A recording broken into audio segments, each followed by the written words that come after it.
Hello guys! Welcome back to my YouTube channel. So for today's video, ipapakilala ko sa inyo yung aming bagong fur baby.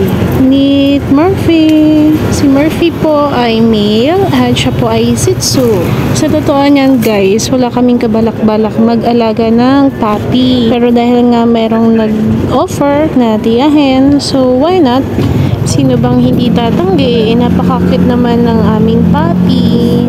So kung matagal ka na nakatutok sa YouTube channel ko, mas kilala mo ako na nag-aalaga ng pusa. And yes, puro pusa yung alaga ko, yung aking mga babies. Pero dahil merong ang nag-offer at gusto ko rin i-try na mag-alaga ng Shih Tzu. So ito na yung day 2 na nasa amin si Murphy. Dahil nga baby pa siya, 2 months pa lang, hindi pa siya ganun nakakanguya. Pero sabi nga ni mama, bilhan ko na daw siya ng dog food na pang puppy. So nag-meet na sila ni Maxi Jr.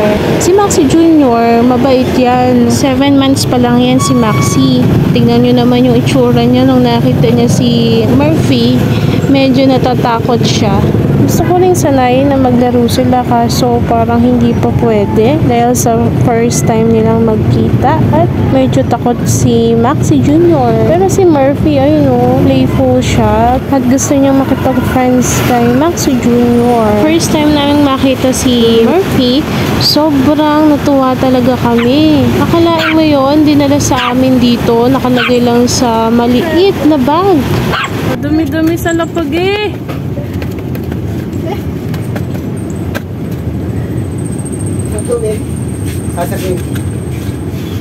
Hinahabol sa atin niya si Ginger eh. Ayaw ni Ginger, natatakot. Thank you. Balik na na. Hindi na maiiyak ha.